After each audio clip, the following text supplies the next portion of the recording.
Track पे जाने से पहले आपके शू अच्छे होने चाहिए।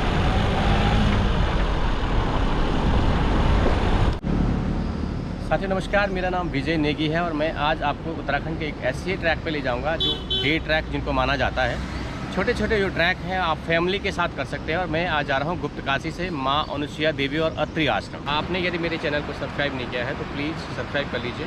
उत्तराखंड में छोटे छोटे जो डे ट्रैक हैं या बड़े ट्रैक हैं या उत्तराखंड के जो लोकल डेस्टिनेशन हैं उनको प्रमोट करने का कार्य लगातार माउंटेन मस्कीटियर करता आ रहा है।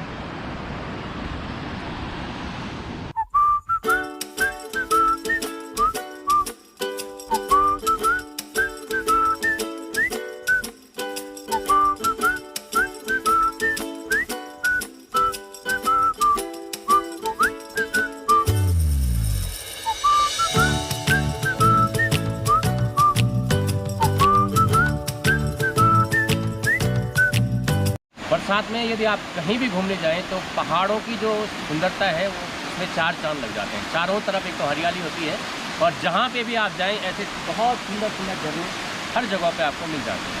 तो चोपता से पहले एक जगह है पोथीवासा, यहाँ पे ये झरना हमेशा रहता है लेकिन आजकल थोड़ा सा पानी इसमें ज़्यादा है। तो जहाँ पर भी आपको झरने मिलते हैं तो कुछ चंद सेकेंड के लिए आप वहाँ पर ज़रूर रुकें। ये है छोटा सा गाँव मंडल, गोपेश्वर से लगभग 15 किलोमीटर पहले ये पड़ता है और चोपता से गोपेश्वर की तरफ आते हुए लगभग 30 किलोमीटर के डिस्टेंस पे मंडल पड़ता है। और इसी गांव से थोड़ा सा आगे से ट्रैक स्टार्ट होता है अनुसुईया देवी का। सामान लग गया था। गुप्तकाशी से 40 किलोमीटर पे चोपता और चोपता से 30 किलोमीटर अपने व्हीकल से आके हम लोग पहुँच गए हैं मंडल में। और ये छोटी सी जगह है, यहाँ पे पार्किंग है, यहाँ पे अपनी गाड़ी खड़ी करनी है और यहाँ से 5 किलोमीटर का ट्रैक है।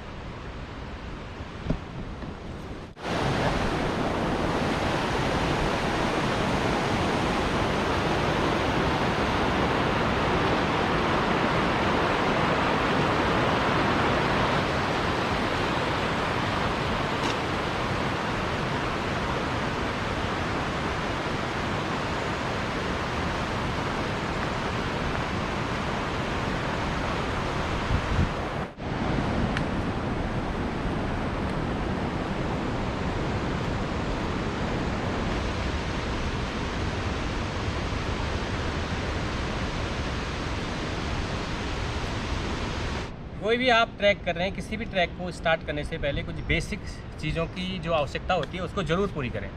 सबसे पहले किसी भी ट्रैक पे जाने से पहले आपके शू अच्छे होने चाहिए। ये देखिए आप, ये ट्रैकिंग शूज़ हैं और ये अच्छी तरह से लेस वगैरह अच्छी तरह से बांधने चाहिए इसके। ऐसा ना हो कि आपके लेस बेतरतीब बांधे हुए हैं और आप गिर गए ट्रैक पर। और ये जूते जब भी आप ट्रैक करें तो ये वाटरप्रूफ होने चाहिए। जल्दी से इसमें पानी कीचड़ वगैरह नहीं जाना चाहिए और ये ट्रैकिंग के लिए सबसे परफेक्ट है। इसकी ग्रिप भी बहुत अच्छी है। ट्रैकिंग के लिए सबसे परफेक्ट चीज़ होती है कि आपके ट्रैक शूज़ कैसे हैं। कि यदि आप स्पोर्ट्स शूज़ में ट्रैक करने चले गए और पानी उसमें चले गया तो आपका ट्रैक बिल्कुल ख़राब हो सकता है, ट्रैक का सारा मज़ा किरकिरा हो जाएगा। दूसरी चीज़, ये स्टिक आप साथ में रखें हमेशा। कोई भी आप ट्रैक कर रहे हैं तो स्टिक बहुत ज़रूरी है और स्टिक के साथ में अपना एक चाकू, ये एक चाकू मैं हमेशा साथ में रखता हूँ, कहीं ज़रूरत पड़ती है और सेल्फ डिफेंस के लिए भी होता है लास्ट में। और पानी का एक बॉटल, ट्रैक में पानी ही आपका दोस्त होता है तो पानी हमेशा साथ लेके चलें। प्लास्टिक की बोतलों को अवॉइड करें क्योंकि हिमालय में प्लास्टिक का बहुत कचरा हो चुका है। तो जहाँ भी आपको मीठे पानी के झरने मिलते हैं तो आप शुद्ध झरने का पानी ज़रूर पिएं। और अम्ब्रेला साथ में रखें, अम्ब्रेला या रेनकोट। और ट्रैक के बारे में थोड़ा सा जो है कहीं ना कहीं से आप क्वारी ज़रूर कर लें, ट्रैक के बारे में ज़रूर पढ़ें आने से पहले कि वहाँ पे वेदर कैसा है, कैसे हमें कपड़े ले जाने हैं, क्या वहाँ पे टेम्परेचर रहेगा, डिस्टेंस कितनी रहेगी। ये सारा चीज़, ये सारा होमवर्क किसी भी ट्रैक को करने से पहले ज़रूर कर लें।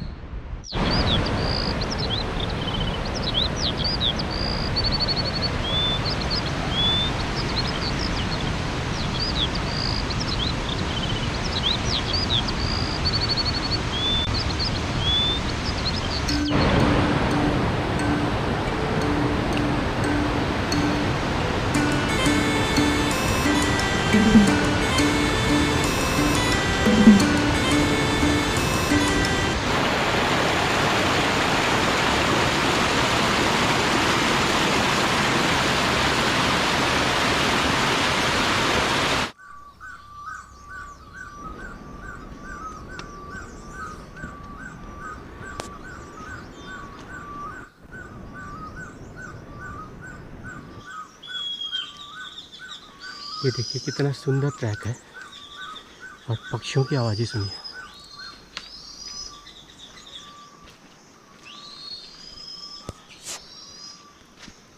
मंदिर से एक शिलालेख है, यहाँ पे एक पत्थर है, उसमें पता नहीं कौन सी लिपि में कुछ वर्ड लिखे हुए हैं, तो ये मैं आपको दिखाता हूँ किस लिपि में है।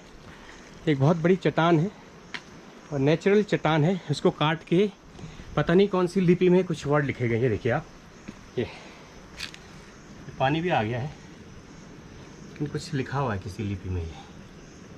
ये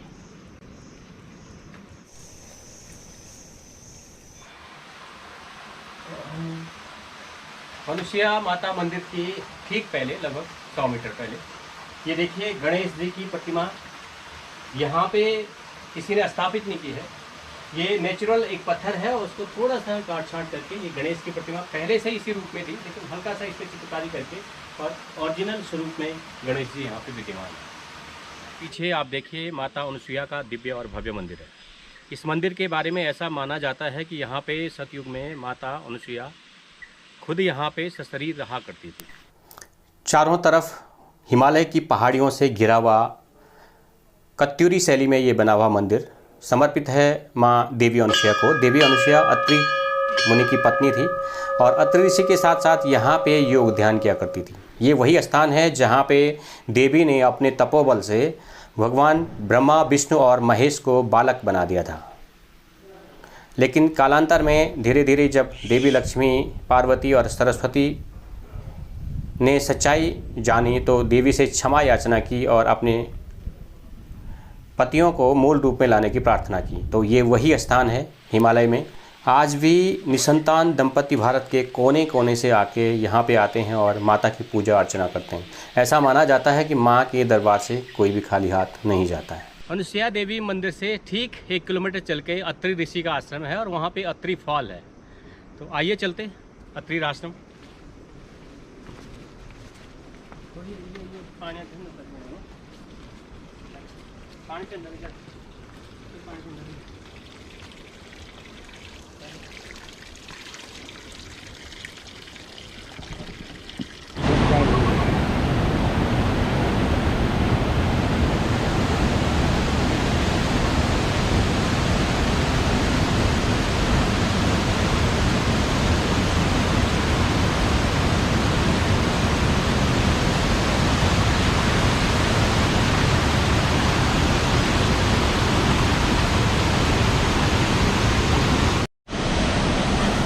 अब मैं दिखाता हूँ उत्तराखंड के सबसे एडवेंचरस झरने के नीचे।